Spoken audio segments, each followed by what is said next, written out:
मिस्र इजरायलियों से भरा हुआ था। नया फिरौन डरता था कि इजरायली बेहद शक्तिशाली बन जाएंगे, इसलिए उसने उन्हें गुलाम बनाकर उनसे बेहद बुरा बर्ताव किया। फिरौन ने आदेश दिया कि सभी इजरायली लड़के मार दिए जाएं। एक स्त्री ने अपने लड़के को टोकरी में रखा और उसे नदी के किनारे छोड़ दिया। उसकी बहन उसे देखती रही।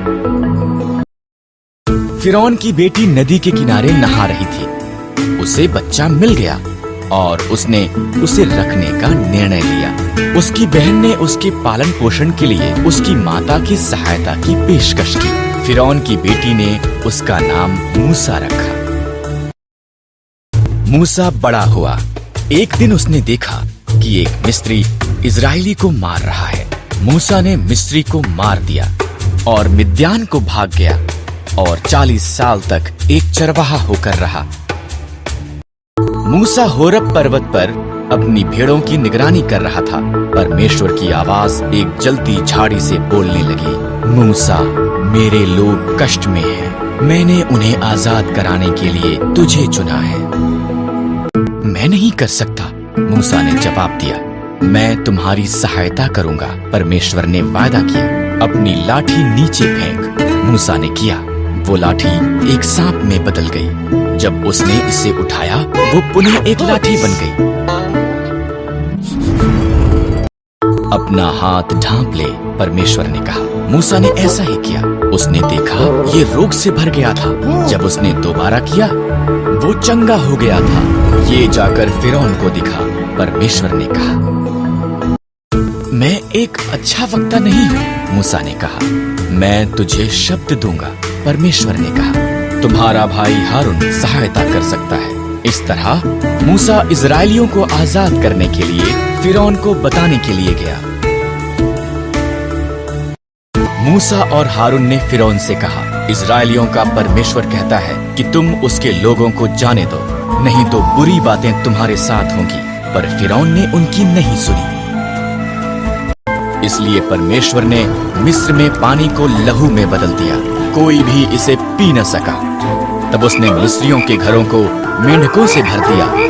हर तरफ मेंढक थे, फिर भी फिरौन ने उनकी नहीं सुनी। इसलिए परमेश्वर ने मिस्र के आकाश को कुत्तियों से भर दिया। वो वहां धूल के समान भर गई। फिर उसने मिस्र के देश को डांसों से भर दिया। फिर भी फिरौन ने उनकी नहीं सुनी। इसलिए परमेश्वर ने मिस्र के जानवरों को मार दिया। घोड़े, गधे, ऊंट, भेड़ें और बकरियां सब मर गए। फिर उसने मिस्री लोगों को फोड़े से पीड़ित किया। फिर भी फिरौन ने उनकी नहीं सुनी।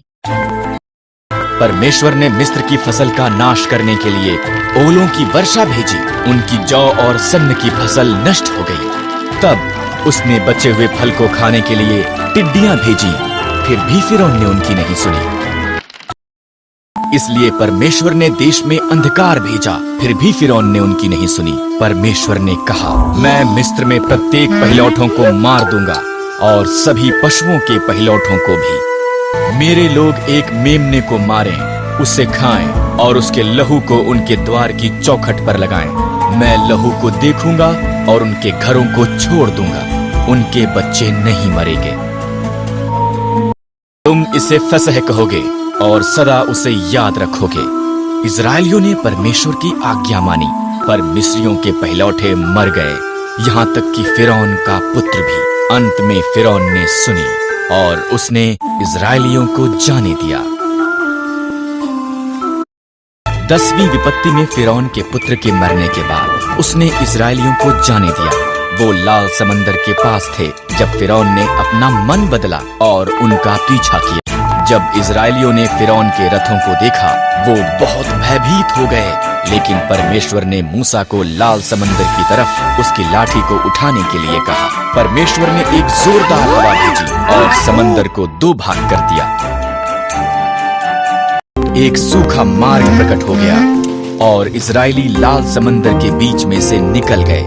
यहाँ पर उनके दोनों तरफ एक पानी की दीवार थी। वो सुरक्षित दूसरी तरफ पहुंच गए।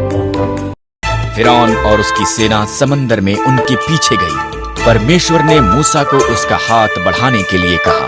तब समंदर फिर से वापस एक हो गया और फिरौन और उसकी सेना डूब गई। परमेश्वर ने उसके लोगों की एक उजाड़ में अगुवाई की। उसने उन्हें भोजन और पानी दिया। उन्होंने सिनै पर्वत के पास डेरा लगाए, जहां पर परमेश्वर ने पहाड़ की चोटी पर मूसा को मिलने के लिए कहा। आग और धुएं से घिरा हुआ मूसा ऊपर चढ़ गया और परमेश्वर उससे मिलने के लिए नीचे आया।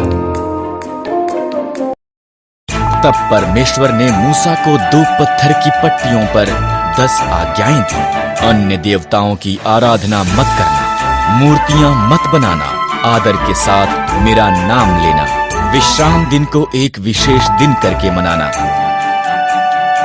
अपने माता पिता का आदर करना, कत्ल मत करना, अपने पति या पत्नी से वफादार रहना, चोरी मत करना, लोगों से या जो उनके पास है उससे ईर्ष्या मत करना। अब लोग जानते थे कि कैसे परमेश्वर की आज्ञा का पालन करना है।